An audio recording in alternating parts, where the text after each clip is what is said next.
जय भीम नमोबुद्धाय. बघूया आजचं बातमीपत्रक. Karanja education society अंतर्गत येणाऱ्या जेसी हायस्कूल, आर.जे. चौरे प्राथमिक हायस्कूल व कॉन्व्हेंट शाळेत शिवजयंती उत्साहात साजरी झाली. या कार्यक्रमाच्या सुरुवातीस छत्रपती शिवाजी महाराजांच्या प्रतिमेस जेसी हायस्कूलचे मुख्याध्यापक श्री हरसुले, पर्यवेक्षक श्री गंधक, आर.जे. चौरे हायस्कूल व कॉन्व्हेंटच्या मुख्याध्यापिका सौ चोपडे, सौ हेडा, समन्वयिका सौ Ragini Chaure, R J. Chaure kids incharge सौ खेडकर यांच्या हस्ते हार अर्पण करण्यात आले. कार्यक्रमाचे मुख्य आकर्षण छत्रपती शिवरायांचे आगमन. वर्ग 3 चा विद्यार्थी कार्तिक सोळंके व वर्ग 6वी चा विद्यार्थी समर्थ मुळतकर यांनी शंखनाद करून व वर्ग 1 चा विद्यार्थी विकास थेर यांनी शिवगर्जना म्हणून शिवरायांच्या जन्मोत्सवावर आधारित स्पंदन सादर केले.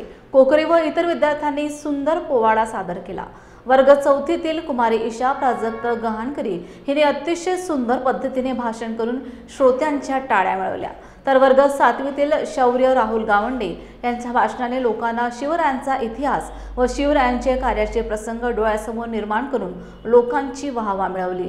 जेसी हायस्कूलच्या विद्यार्थिनींनी शिवरायांच्या स्तुतीपर एकच राजा हे गीत सादर केले.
शिवसेनेचे जिल्हा प्रमुख व्यंकटराव शिंदे व दलित शिवसेना आघाडीचे धम्मदीप रोडे यांच्या मार्गदर्शनाखाली छत्रपती शिवाजी महाराजांच्या अश्वारूढ पुतळ्यास अभिवादन करून आरती करण्यात आली.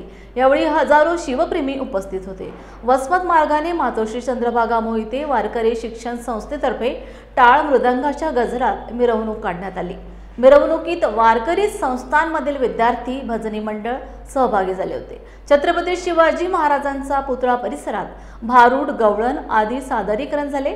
शिवरायांच्या पुतळ्यास अभिवादन करण्यासाठी रात्री उशिरापर्यंत शिवप्रेमींच्या रांगा दिसून आल्या. विविध सामाजिक संघटनांकडून मिरवणूक काढत महाराजांना अभिवादन केले.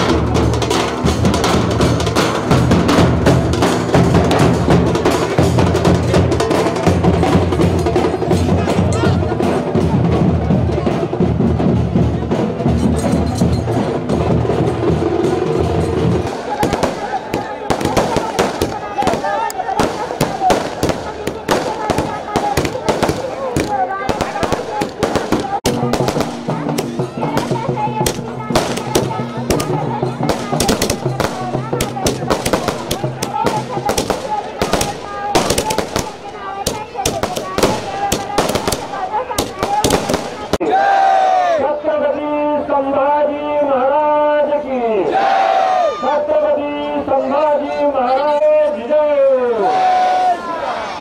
शिवाचा कृपा आहे पराभव आता, शिवाचा कृपा आहे माऊली गे तुला वंदना आहे, तुझ्या प्रेरणेने दिशा मुक्तदा आहे। जय जय जिजाऊ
शिंदा छत्रपती शिवाजी महाराज जाणता राजा यांच्या जयंतीनिमित्त महाराष्ट्राला नाही, हिंदुस्थान नाही तर जगाच्या सर्व शिवप्रेमींना शिवाजी महाराजांच्या जयंतीनिमित्त सगळ्यात पहिल्यांदा त्यांना शुभेच्छा। मागच्या 10 वर्षांपूर्वी एक छोटीशी संकल्पना व्यंकटराव यांनी मांडली होती। परभणी शहरामध्ये नाही तर जिल्ह्याला अभिमान वाटेल अशी आपल्याला जयंती साजरी करायची आहे। आणि आज सगळा जिल्हा नाही तर महाराष्ट्र बघतोय की एक छोटंसं रोपटं लावलेलं व्यंकटरावने आज घराघरामध्ये शिवजयंती कशी साजरी होती आहे आणि लेकरापासून जन्म झालेल्या तर मोठ्या आजोबापर्यंत सगळ्यांनी सहभाग घेतला आणि हे चिरायू राहणार आहे। आणि परभणीला आम्हाला सगळ्याला अभिमान वाटते की असं कार्य व्यंकटरावच्या मार्फत झालं आणि त्याच्या दरम्यान छोटीशी भूमिका बजावली सहभाग घेऊन। पुन्हा एकदा सर्वांचं अभिनंदन। जय शिवाजी जय भवानी। रयतेचे राजे पालक गुरुवाळी भूषण राजाधिराज छत्रपती शिवाजी महाराज यांच्या जयंतीच्या तमाम भारतातील असलेल्या जगभरातील शिवसैनिकांना जयंतीच्या हार्दिक शुभेच्छा। या ठिकाणी दरवर्षीप्रमाणे आणि सर्वच या ठिकाणी आपण बघत आहात की सगळ्यांच्या ठिकाणी छत्रपती शिवाजी महाराजांचं कार्य आहे। छत्रपती शिवाजी महाराजांचे जे विचार आहेत ते जनमानसात पोहोचावे, लहान मुलांपासून तर वयस्कर आबालवृद्धांपर्यंत त्यांचं कार्य पोहोचावं। या वर्षीपासून छत्रपती शिवाजी महाराजांची महाआरती आणि त्याचबरोबर माझी जाऊन यांची देखील आरती या ठिकाणी सुरुवात करण्यात आली आहे आजपासून, या वर्षीपासून। आणि इथून पुढे देखील या अशाच प्रमाणे वेगवेगळे अनुक्रम जयंतीच्या माध्यमातून राबवावे जेणेकरून छत्रपती शिवाजी महाराज माझी जाऊन छत्रपती संभाजी महाराजांचं कार्य लहानपर्यंत पोहोचवलं अशी तमाम शिवसैनिकांना पुन्हा एकदा सर्वांना शुभेच्छा। छत्रपती शिवाजी महाराजांची जयंती कोल्हापूर जिल्ह्यातील ऐतिहासिक माणगावमध्ये मोठ्या उत्साहात साजरी करण्यात आली। सर्वप्रथम डॉक्टर बाबासाहेब आंबेडकर यांच्या पुतळ्यास ॲडव्होकेट राजू शिंगे व सुभाष गवळी यांनी पुष्पहार अर्पण केला, तर माता जिजाऊ व शिवाजी महाराजांच्या प्रतिमेस विलास कांबळे यांनी पुष्पहार अर्पण केला। यावेळी किसन गवळी व प्राध्यापक सर्जेराव फुले यांनी छत्रपती शिवाजी महाराजांचे कार्य आणि घ्यावयाचा आदर्श याविषयी आपले मत मांडले। यावेळी समाजातील अन्य मान्यवर व्यक्ती मोठ्या संख्येने उपस्थित होते।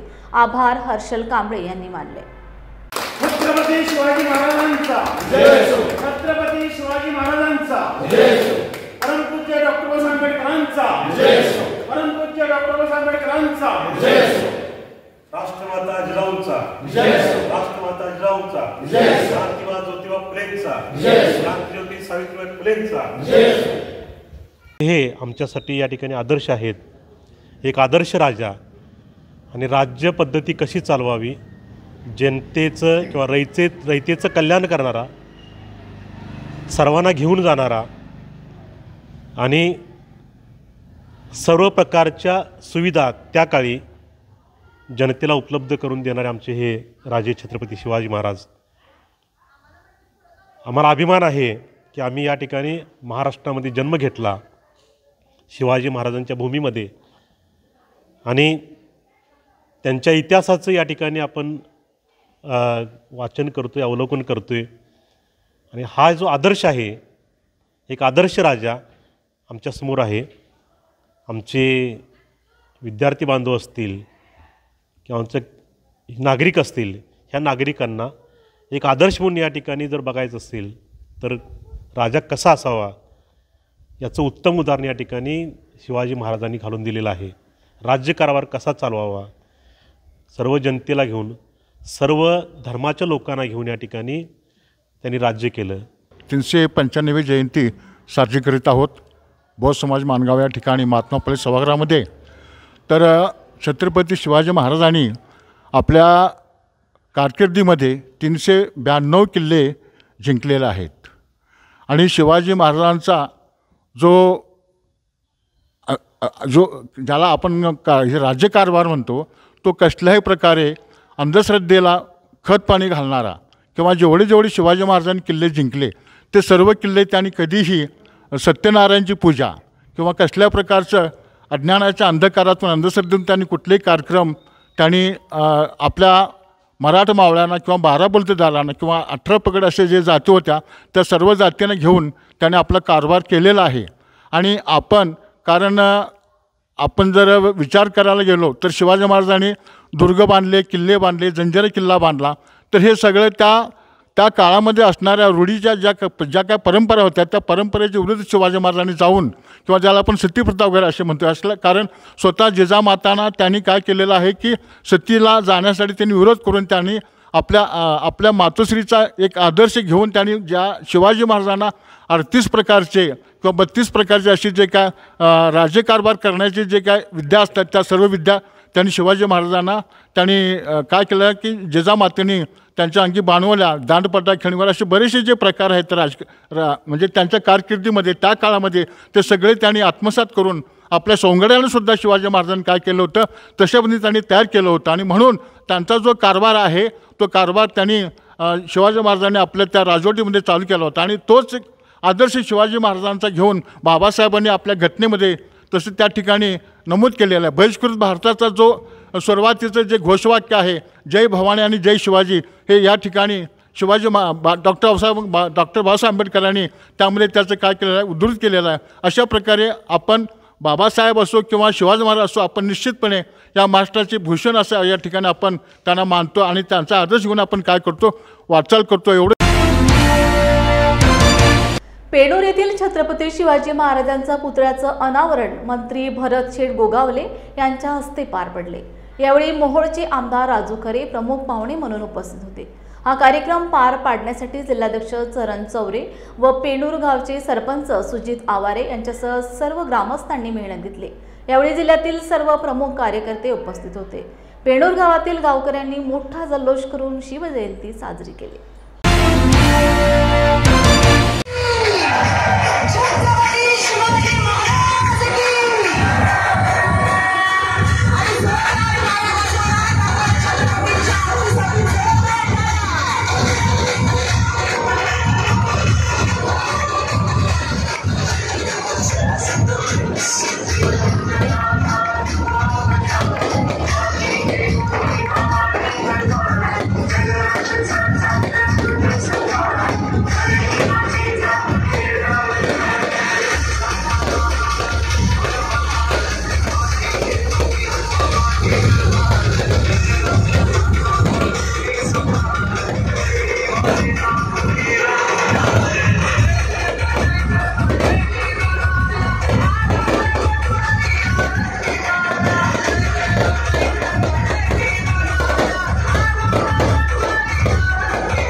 पेनूर गावाच्या इतिहासामध्ये नोंद व्हावी अशा प्रकारचा आज हा अश्वारूढ पुतळ्याचा अनावरण समारंभ आज आम्ही याच ठिकाणी केलेला आहे।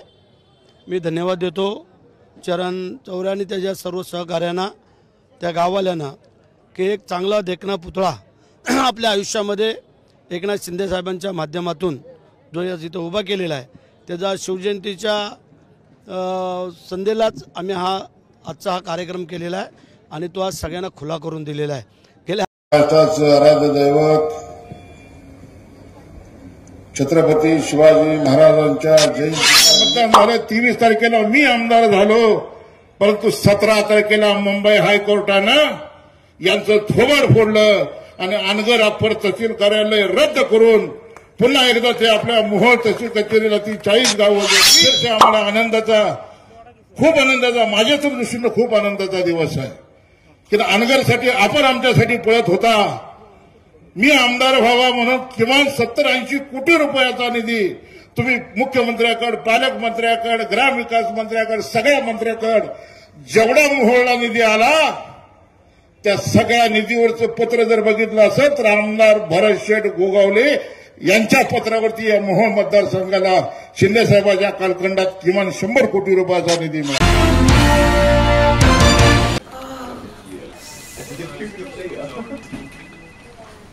बॉस ने मीटिंग बुलाई। क्या यार, आदमी की तकलीफ को तो समझो। बाहर बाहर उठो बैठो उठो बैठो। जनाब, तकलीफ उठने बैठने की नहीं, तकलीफ बवासीर की है। बवासीर, फिशर, भगंदर, पाइलोनियल साइंस का आयुर्वेद तथा आधुनिक लेजर से उपचार। अभ्युदय पाइल्स लेजर हॉस्पिटल, लोहार समाज भवन के पीछे, महापुष्प सोसाइटी, शताब्दी नगर चौक से मनीष नगर रोड, नागपुर। कॉल और विजिट करें www.pilesfistulacure.com। मंडळी, तुम्हाला फॅमिली सोबत चांगली वन डे पिकनिक करायची आहे का? मग आजच भेट द्या सातपुड्याच्या पर्वत रांगेत कोल्हार प्रकल्पाच्या पायथ्याशी निसर्गाच्या कुशीत वसलेलं श्याम लीला टुरिझम अँड रिसॉर्टला। पारंपरिक शेतकी संस्कृती आणि नाविन्यपूर्ण सेवा सुविधांचा अनोखा संगम, प्रशस्त फळबाग व शिवार फेरी, मुलांना एन्जॉय करण्यासाठी प्ले एरिया, विविध खेळ, स्विमिंग पूल, रेन डान्स, सेल्फी पॉइंट आणि बरंच काही। नाश्ता आणि चुलीवरील व्हेज नॉन व्हेज जेवणाचा आस्वाद, राहण्याचीही उत्तम व्यवस्था। वन डे पॅकेज 699 पासून सुरू। लग्न, रिसेप्शन, वाढदिवस यासाठी देखील स्वतंत्र व्यवस्था करून मिळेल। अल्पावधीतच लोकप्रिय झालेले कृषी पर्यटन स्थळ श्याम लीला ॲग्रो टुरिझम अँड रिसॉर्ट। बुकिंगसाठी संपर्क मुक्काम तेलंखेडी, नवनाथ आश्रमाजवळ, पांढुर्णा रोड, तालुका सावनेर, जिल्हा नागपूर। मोबाईल 7276366752 किंवा 9021433560। कोल्हापूर शाहू स्मारक भवन येथे कोल्हापूर जिल्ह्यातील शक्तीपीठ महामार्ग विरोधी शेतकऱ्यांची बैठक संपन्न झाली। यावेळी बोलताना आमदार सतेज पाटील म्हणाले, लोकसभा विधानसभेत शक्तीपीठ होऊ देणार नाही असे सांगितले होते, मात्र आता सत्ता आल्यानंतर महायुतीतील काही नेते मंडळी दुटप्पी भूमिका घेत असल्यामुळे शेतकरी संभ्रमावस्थेत आहेत। त्यासाठी 1 मार्च रोजी आजी माजी आमदार लोकप्रतिनिधीकडून शक्तीपीठ महामार्गाला विरोध असल्याचे लेखी पत्र घेण्याचा निर्धार करण्यात आलाय। आता आंदोलनाची तीव्रता वाढवण्यासाठी येत्या 12 मार्चला मुंबईच्या आझाद मैदानावर भव्य मोर्चा आंदोलन काढण्यात येणार असल्याची माहिती आमदार सतेज पाटील यांनी माध्यमांशी बोलताना सांगितले। यावेळी समन्वयक गिरीश पोंडे, शिवसेनेचे विजय देवणे यांची भाषणे झाली।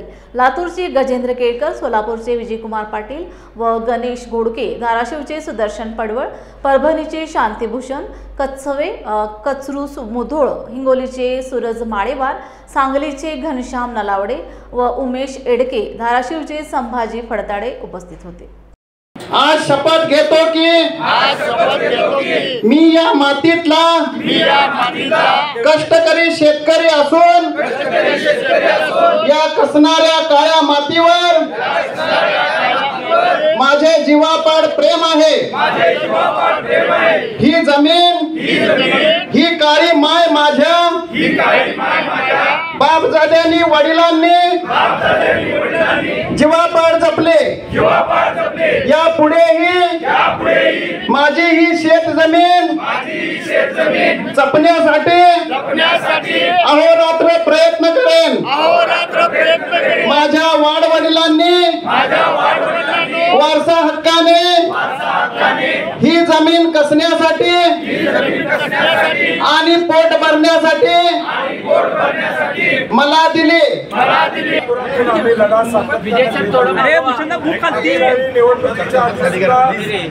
मेळावा इथं झाला होता, त्यावेळी मुख्यमंत्र्यांनी अगदी सांगितलं विरोध आहे, रद्द आम्ही करणार नाही, ही भूमिका घेतली होती। त्यानंतर निवडणुकीच्या आधी फक्त कोल्हापूर जिल्ह्यापुरती अधिसूचना रद्द केली असं सांगण्यात आलं। आता पुन्हा रेखांकन जे येतंय ते सगळ्या आहे त्या पूर्वीप्रमाणे किंवा त्यात थोडा बदल करून हा शक्ती मार्ग रेटायचा चाललेला आहे। आणि म्हणून आज 12 जिल्ह्यातल्या लोकांना आम्ही बोलवलं होतं, प्राथमिक स्वरूपात एक बैठक झाली। 1 तारखेपर्यंत या 12 जिल्ह्यातल्या लोकप्रतिनिधींनी माजी लोकप्रतिनिधींनी पत्र देऊन आपली भूमिका स्पष्ट करावी, शक्तीपीठच्या समर्थनात कोण आहेत आणि विरोधात कोण आहेत। आणि त्याचबरोबर 12 तारखेला मार्चला एक भव्य असा या 12 जिल्ह्यातला मोर्चा हा मुंबईमध्ये या ठिकाणी येईल आणि सरकारला जाब विचारेल। आज आमदारांचा पाठिंबा आहे, काही शेतकऱ्यांचा पाठिंबा आहे, अशा पद्धतीचं मुख्यमंत्र्यांचं दुर्दैवी वक्तव्य हे अत्यंत चुकीचं आहे। कुणासाठी अशा 80,000 कोटीचा प्रकल्प या ठिकाणी होतो? कॉन्ट्रॅक्टर धार्जित प्रकल्पाला आमचा विरोध। लोकशाहीचा आधारस्तंभ असणाऱ्या न्यायिक व्यवस्थेच्या बळकटीकरणासाठी पक्षकार अशिलांना योग्य सुविधा उपलब्ध व्हावी व योग्य वेळेत न्यायदान व्हावे हा उद्देश सफल होण्यासाठी आपल्या दायित्वाचा विचारसुद्धा वकील न्यायाधीश या नात्याने व्हायला हवा। न्यायालयातील जुन्या व प्रलंबित खटल्यांची संख्या पाहता तो काळा ठपका कसा दूर करता येईल या दृष्टीने विचार करणे आवश्यक असल्याचे प्रतिपादन मुंबई उच्च न्यायालय नागपूर खंडपीठाचे न्यायमूर्ती माननीय नितीन सांबरे यांनी केले। कारंजा येथील दिवाणी व फौजदारी न्यायालयाच्या नूतन इमारतीचा कोनशिला समारंभ न्यायमूर्ती सांबरे यांच्या हस्ते दिनांक 7/2/2025 रोजी पार पडला। नांदेड जिल्ह्यातल्या हदगाव तालुक्यातील मौजे तामसा येथील एका खाजगी शाळेतील अल्पवयीन विद्यार्थिनीस गुंगीचे औषध देऊन दुष्कर्म करणाऱ्या मुख्याध्यापकास फाशीची शिक्षा द्यावी व या गुन्ह्यात प्रत्यक्ष व अप्रत्यक्ष मदत करणाऱ्यांना सह आरोपी करण्यात यावे या आशयाचे निवेदन कोळी महासंघ शिखर संघटना महाराष्ट्र राज्याचे मराठवाडा अध्यक्ष शंकर मनाळकर यांच्या नेतृत्वाखालील शिष्टमंडळाच्या वतीने नांदेडच्या जिल्हाधिकाऱ्यांना देण्यात आले। शिष्टमंडळात जिल्हाध्यक्ष राम मालेवाड, जिल्हाध्यक्ष दिलीप रेणेवाड, युवा जिल्हाध्यक्ष प्रल्हाद मद्देवाड यांच्यासह कोळी महासंघ शिखर संघटनेचे पदाधिकारी उपस्थित होते। मी शंकर मनाळकर, कोळी महासंघ मराठवाडा अध्यक्ष। तामसा येथील माध्यमिक शाळेचे मुख्याध्यापक राजू सिंग चौहान या नराधामाने आमच्या समाजाच्या आदिवासी कोळी समाजाच्या आमच्या भगिनीवर जो अत्याचार केला त्या संदर्भामध्ये आम्ही जिल्हाधिकारी साहेबाला निवेदन दिलं की बा त्याला कठोर ते कठोर शिक्षा, फाशीची शिक्षा झाली पाहिजे आणि त्याला ज्यांनी कोणी मदत केली त्यासुद्धा लोकांना शिक्षा मिळाली पाहिजे। त्या संदर्भामध्ये आम्ही SP साहेबांना, जिल्हाधिकारी कार्यालय साहेबांना व मुख्यमंत्री साहेबांना, राज्याचे गृहमंत्री यांना आम्ही हे निवेदन दिलेलं आहे। आदिवासी कोळी समाजाच्या भगिनीवर जेव्हा अन्याय होतो तेव्हा या महिला आयोगाच्या जे महिला अध्यक्ष असतील, महिला आयोगाच्या अध्यक्ष असतील, सुप्रियाताई सुळे असतील, ज्या सुषमाताई अंधारे असतील, चित्राताई वाघ असतील, या महिलांचं का लक्ष जात नाही जेव्हा आदिवासी मुलीवर अत्याचार होतो? जर समजा इतर कोण्या समाजाच्या जर महिलेवर अत्याचार झाला तर या महिला तुटून पडतात, तर आदिवासी महिला समाजाची मुलगी का ही महिला नाही का? आमचा त्यांना सवाल आहे। तर तुमच्या माध्यमातून माझी विनंती राहील किंवा त्यांच्यापर्यंत ही बातमी गेली पाहिजे की बा त्या मुलीला काहीतरी न्याय मिळाला पाहिजे, त्या लोकांनी तिथे भेट दिली पाहिजे। त्या भागाचे खासदार असतील, आमदार असतील त्यांनी या विषयाकडे लक्ष दिलं पाहिजे. मी गीतांजली कोळी, सामाजिक कार्यकर्ता, धुळ्याहून इथं आलेली नांदेडला. नांदेडच्या इथं आमच्या आदिवासी महादेव कोळी जमात भगिनीवर तामसे या गावामध्ये जो हायस्कूलचा मुख्याध्यापक आहे, नराधम मुख्याध्यापक, त्याने आमच्या अल्पवयीन मुलीवर अत्याचार केले आणि ही घटना उजेडात आल्यानंतर त्या नराधम मुख्याध्यापकाला, शिक्षण क्षेत्राला कलंकित करणारी घटना आहे ही, आणि या नराधम मुख्याध्यापकाला फाशीची शिक्षा व्हावी. त्याचप्रमाणे त्या मुख्याध्यापकाबरोबर त्या मुख्याध्यापकाला मदत करणाऱ्या डॉक्टरचं वैद्यकीय लायसन्स जप्त व्हावं. त्याचप्रमाणे मुलीला मनोधैर्य योजनेतून आर्थिक मदत मिळावी. तसेच गुंड प्रवृत्तीच्या असणाऱ्या त्या मुख्याध्यापकाच्या जाचापासून मुलीला संरक्षण मिळावे यासाठी या मागण्यांचं निवेदन आम्ही संपूर्ण नांदेड जिल्हा महादेव कोळी जमात बांधवांच्या वतीने जिल्हाधिकाऱ्यांना देण्यात आलं. त्याचप्रमाणे मला एकच म्हणणं आहे की राजकीय क्षेत्रातील या ज्या महामाया आहेत, ज्या सुप्रियाताई सुळे आहेत राष्ट्रवादीच्या, ज्या सुषमाताई अंधारे आहेत उबाटा गटाच्या, ज्या रुपाली चाकणकर आहेत अजित पवार गटाच्या, त्याचप्रमाणे चित्राताई वाघ या बीजेपीच्या आहेत. परंतु या स्वतःला महाधुरंधर समजणाऱ्या, स्वतःला वाघिणी समजणाऱ्या या वाघिणी ज्यावेळेस आमच्या आदिवासी महादेव कोळी जमातीच्या मुलीवर इथं नांदेड तामसे गावात अत्याचार झाला, यांचे तोंड बंद आहेत, तोंड शिवलेले आहेत, आणि हे शिवलेले तोंड असणाऱ्या या स्वतःला वाघिणी समजणाऱ्यांना या महादेव कोळी जमात बांधवांच्या वतीने, भगिनींच्या वतीने एकच आक्रोश आहे की तुमचं जे काही पद आहे त्याला जर गरिमा हे करू द्यायची नसेल तर आमच्या आदिवासी महादेव कोळी मुलीला भेटायला या आणि जिल्हाधिकाऱ्यांना कडक निर्देश द्या आणि फाशीच्या शिक्षेची मागणी करा. माझं नाव माधवराव बोईनवाड, हातगाव तालुका या ठिकाणी मी राहतोय. माझ्या हातगाव तालुक्यामध्ये तामसा या गावामध्ये जे माध्यमिक हायस्कूल आहे त्या हायस्कूलचा मुख्याध्यापक राजू सिंग चौहान यांनी त्यांच्या शाळेतील 10वीच्या विद्यार्थीवर अत्याचार करून त्यांचं जीवन उद्ध्वस्त करण्याचा जो एक लाजिरवाणा प्रसंग त्यांनी त्या ठिकाणी निर्माण केलेला आहे. आणि या भीतीपोटी प्रत्येक मुलीचे आईवडील जे पालक आहेत, आता त्यांच्यावर एवढं मोठं संकट पडलं की आपले लेकरं आपण कोण्या पद्धतीनं आता कुठं शाळेत पाठवावं का नाही. कारण आईवडिलापेक्षाही गुरु श्रेष्ठ मानलेला आहे.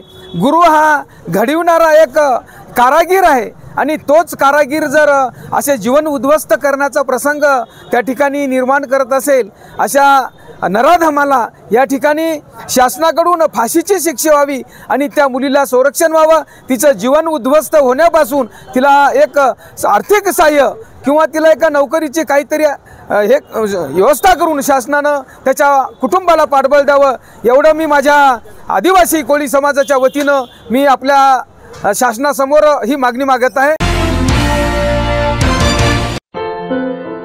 क्या हुआ बहू? माँ, पाइल्स की बहुत तकलीफ हो रही है. तो तुम गुदरोग सर्जन के पास क्यों नहीं गई? देखो, जैसे हार्ट के लिए हार्ट स्पेशलिस्ट, ब्रेन के लिए ब्रेन स्पेशलिस्ट, तो पाइल्स के लिए पाइल्स स्पेशलिस्ट क्यों नहीं? स्त्री हो या पुरुष, टॉयलेट में तकलीफ केवल पाइल्स ही नहीं, और भी कई प्रकार के गुदरोग तथा कैंसर भी हो सकता है. इसीलिए इसकी प्रत्यक्ष जांच जरूरी है. ठीक है माँ, पर जांच के लिए हम जाएंगे कहाँ? वही काले आयुर्वेदिक पाइल्स हॉस्पिटल में. लेकिन माँ, प्रेगनेंसी में पाइल्स की दवाइयाँ? प्रेगनेंसी में आयुर्वेदिक दवाइयाँ सुरक्षित होती है. जनहित में जारी काले आयुर्वेदिक पाइल्स हॉस्पिटल, औषधि चिकित्सा तथा सर्जरी ट्रीटमेंट उपलब्ध. हमारा पता उमरेड रोड, दिघौरी बस स्टॉप के पास, नागपुर. अधिक जानकारी के लिए वेबसाइट पर जाएं kalepailshospital.com.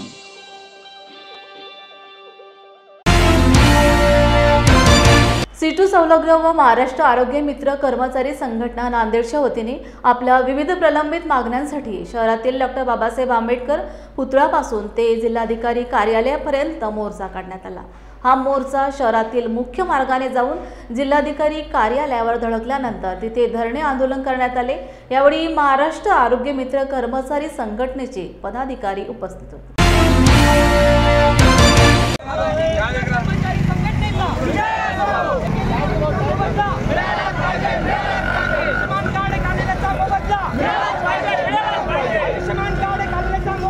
मिळालाच पाहिजे.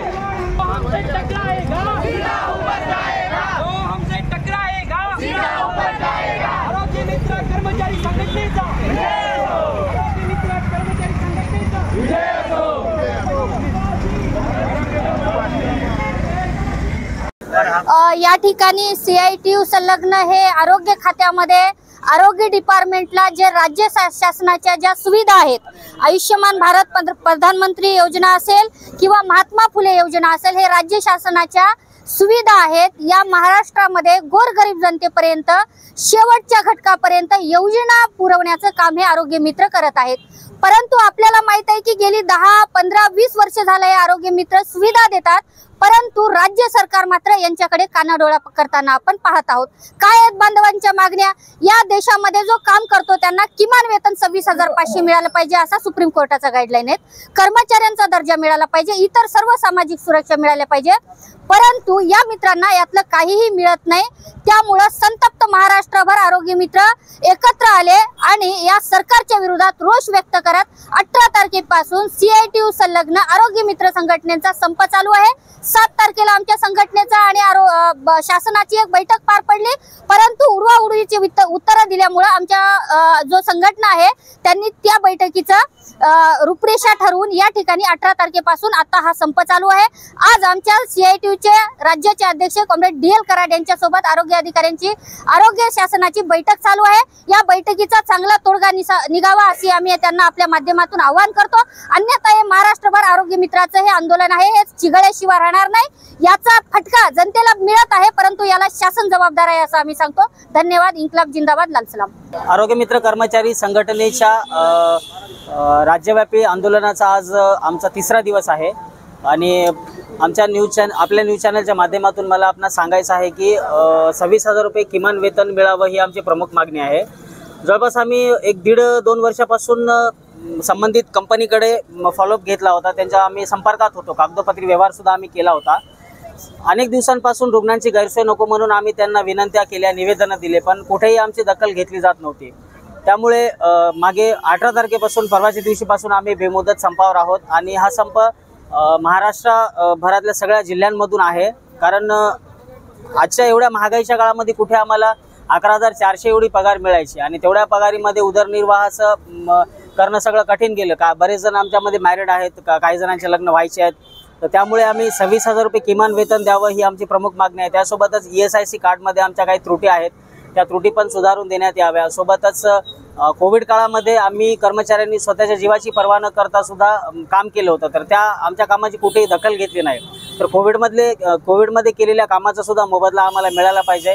आणि 2018 पासून आम्ही आयुष्यमान भारत या योजनेचं सुद्धा अतिरिक्त काम सांभाळत असतो, तर त्या कामाचा सुद्धा आम्हाला कुठेही मोबदला मिळालेला नाही. आशा कर्मचारी असतील किंवा सेतू सुविधा केंद्रवाले कर्मचारी असतील, त्यांना जेव्हा ते आयुष्यमान कार्ड बनवतात तेव्हा त्यांचा मोबदला त्यांना मिळतो, पण आम्हाला त्यामधून सुद्धा त्यांनी कुठेही विचार केला नाही. आम्हाला त्याचा सुद्धा मोबदला मिळाला पाहिजे ही अशी आमची मागणी आहे. त्यासोबतच धुळ्यामध्ये तुम्ही आंदोलन का केलं या कारणास्तव धुळ्यामधून आमचे 2 आरोग्य मित्र आहेत, त्यांना पदमुक्त केलं होतं. जवळपास त्या गोष्टीला सुद्धा 2 वर्ष होत आले. तर गणेश शिंदे आणि रमेश बैसाने या 2 आरोग्य मित्र कर्मचाऱ्यांना सुद्धा परत रुजू करून घ्यावं, ह्या सुद्धा आमच्या प्रमुख मागण्यांपैकी एक आहे.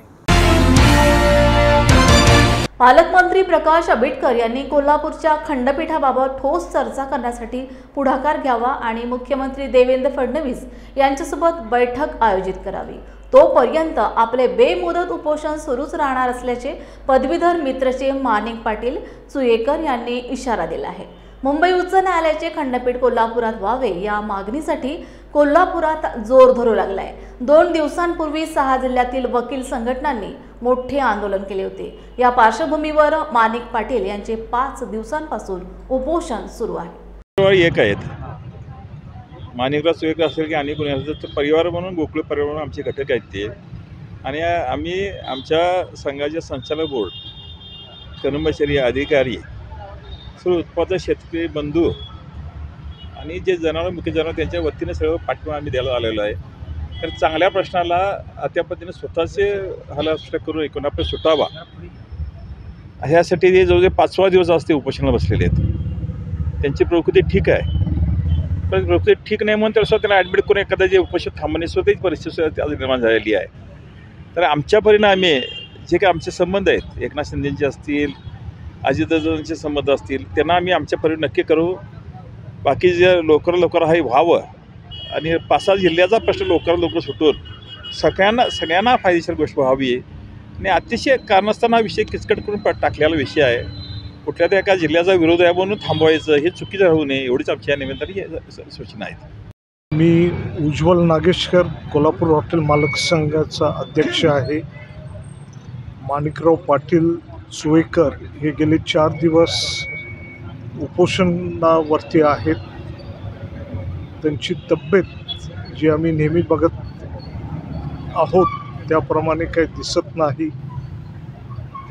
सरकारने त्यांचं उपोषण सिरियसली घ्यायला पाहिजे, कारण ती जी मागणी करत आहेत ती मागणी काही ती स्वतःकरता करत नाही आहेत, तर ती मागणी कोल्हापूरच्या आणखी आसपासच्या आम जनतेकरता करत आहेत. आमच्यावरती जो एक मुंबईला जायचं, तिथं वकील लोकांना भेटायचं, इतका वेळ द्यायचा जो आमच्यावरती एक अन्याय झालेला आहे, त्याच्याकरता ते वाचा फोडलेली आहे. आणखी आम्ही कोल्हापूर हॉटेल मालक संघ त्यांच्या पाठीशी आहोत. जय हिंद, जय महाराष्ट्र. बिहार राज्याच्या धर्तीवर राज्यात जातनिहाय सर्वे करण्यात यावा. ओबीसी मुलांना 100% शिष्यवृत्ती देण्यात यावी. म्हाडा व सिडको योजनेअंतर्गत ओबीसी समाजास आरक्षण लागू करण्यात यावे व अन्य मागण्यांसाठी राष्ट्रीय ओबीसी महासंघ जिल्हा नांदेडच्या वतीने जिल्हाध्यक्ष सूर्यकांत चिंतेवार यांच्या नेतृत्वाखाली नांदेडच्या जिल्हाधिकारी कार्यालयासमोर धरणे आंदोलन करण्यात आले. धरणे आंदोलनानंतर शिष्टमंडळाच्या वतीने आपल्या मागण्यांचे निवेदन जिल्हाधिकाऱ्यांना देण्यात आले. मी राष्ट्रीय ओबीसी महासंघाचा जिल्हाध्यक्ष सूर्यकांत चिंतेवार. आमच्या मागण्या आहेत की मागे 29 सप्टेंबर 2023 रोजी माननीय मुख्यमंत्री महाराष्ट्र राज्याचे एकनाथ शिंदे होते. त्या काळामध्ये त्यांनी आमच्या एकंदरीत 15 मागण्या त्यांच्याकडं मुंबई मंत्रालयामध्ये बैठक घेऊन त्यांनी देण्याचं कबूल केलं होतं. त्यातल्या काही मागण्या मंजूर झाल्या, पण काही उर्वरित मागण्या त्याच्यातल्या राहिलेल्या आहेत, शिल्लक आहेत. तर ते मागण्या आम्ही त्या शासनाला कुठेतरी जाग यावी आणि आपल्या मागण्या जे शिल्लक आहेत त्यांच्यासाठी आपण कुठेतरी त्यांना एक जाणीव करून द्यावी या हेतूने आज आमचं महाराष्ट्रभर राष्ट्रीय ओबीसी महासंघाचं महाराष्ट्रभर आज धरणे आंदोलन आहे. आमच्या केंद्राकडे 5 आणि राज्यामध्ये 8 अशा एकूण 14 मागण्या आहेत. त्या मागण्यामध्ये ओबीसी विशेष मागास प्रवर्ग सावित्रीबाई फुले आधार योजनेची रक्कम त्यांना त्वरित द्यावी. ओबीसी मुलांना 100% शिष्यवृत्ती देण्यात यावी. ओबीसी महाज्योतीची विभागणी आहे कार्यालय सुरू करण्यात यावे. अनुसूचित क्षेत्रात महामहिम राज्यपालाच्या आदेशानुसार वर्ग 3 व वर्ग 4 वर्ग 17 याचे पदे भरताना 100% ओबीसीला त्यामध्ये सवलत द्यावी. विदेशामध्ये मुलांना पाठवता त्यावेळेस त्यांना शिष्यवृत्ती द्यावी. 8 लाखाची नॉन क्रिमिनलची मर्यादा 15 लाख करावी आणि दोन्हीपैकी एकच नॉन क्रिमिनल किंवा 8 लाखाची मर्यादा हे त्याच्यामध्ये गृहीत धरावं. हे अशा राज्य शासनाच्या मागण्या आहेत. आणि केंद्र सरकारकडे बिहारच्या धर्तीवर महाराष्ट्र राज्याची जनगणना व्हावी, ओबीसी जातीय जनगणना व्हावी, अशा आमच्या या एकूण 14 मागण्या घेऊन आज आम्ही महाराष्ट्रभर राष्ट्रीय ओबीसी महासंघामार्फत हे करत आहोत, धरणे आंदोलन करत आहोत. जय ओबीसी.